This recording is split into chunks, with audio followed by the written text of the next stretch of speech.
it's important to secure individual games as well. So even if Divine cannot secure the series, just one game would do so much for him as well.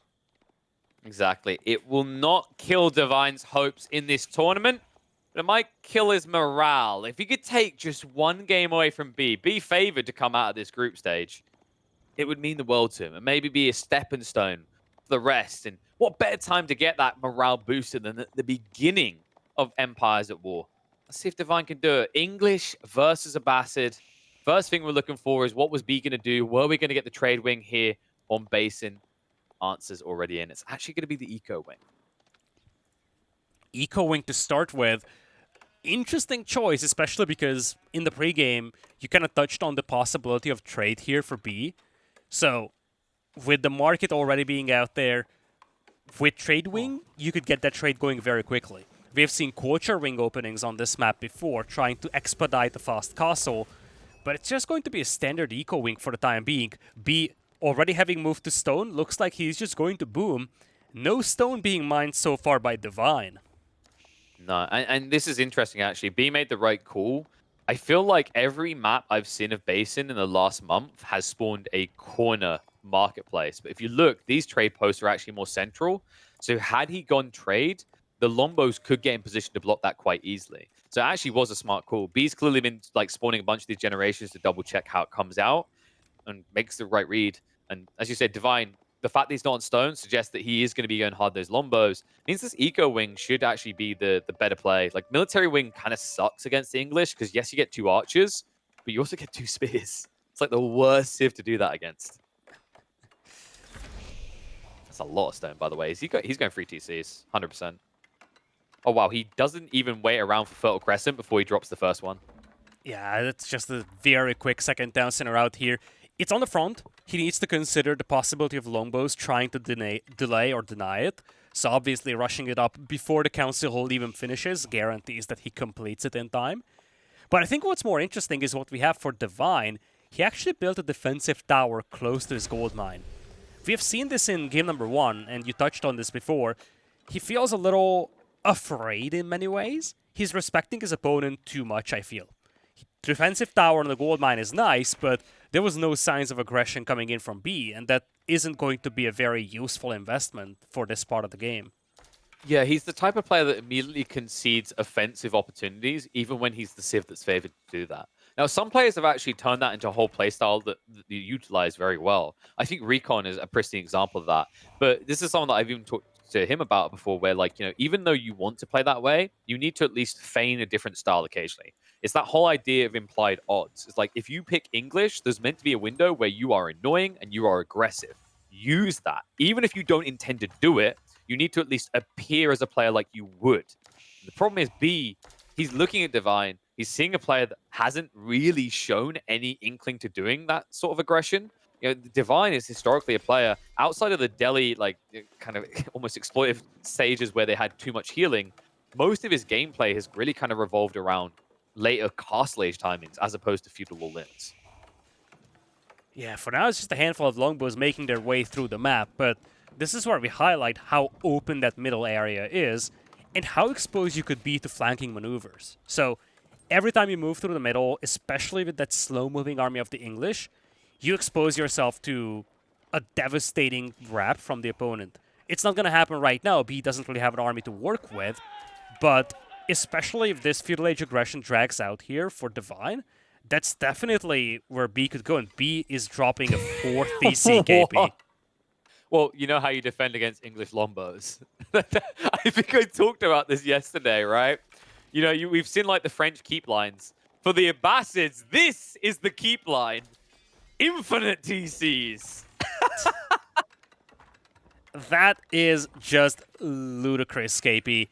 4 TCs to work with. Now, granted, all of them are on the front over here, so it's one thing to have town centers, it's a different thing to have your villagers work. But for the time being, B feels safe, and I feel like we're entering the territory where you have so many TCs that unless Divine kills villagers fast, he's going to fall behind so rapidly that even killing 10-15 villagers won't make up the difference.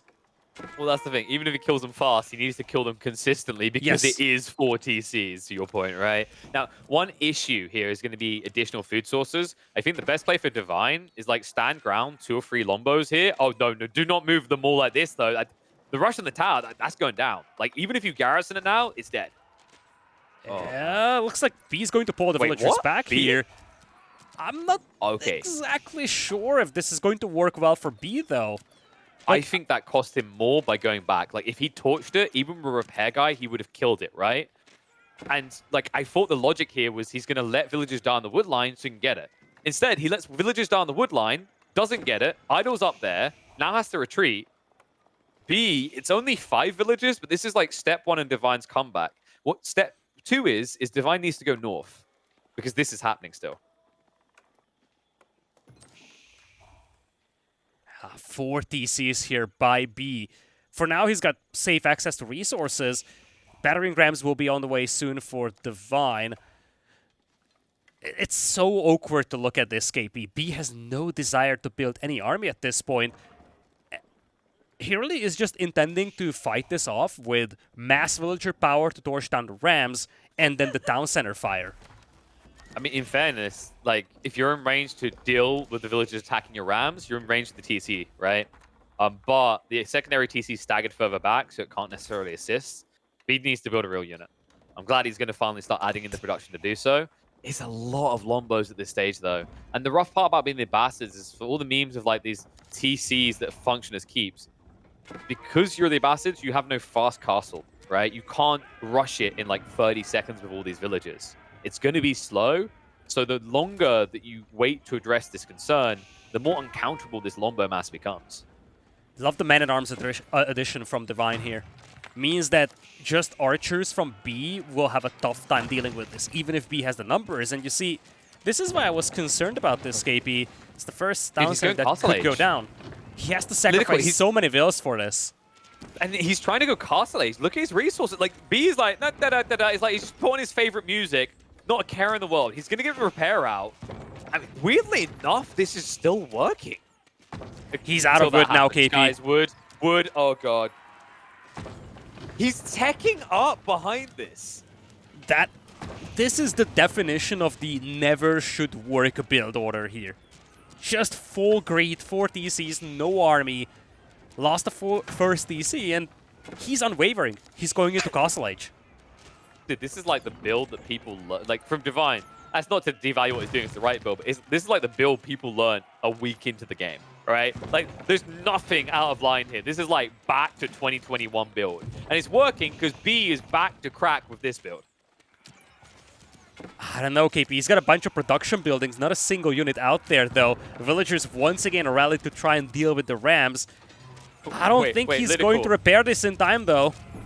When I say back to crack, did you think that's a good thing? Because that's going to be an intervention if you do. Like, crack is bad, LidaKor. This build is bad. This is all really bad for B.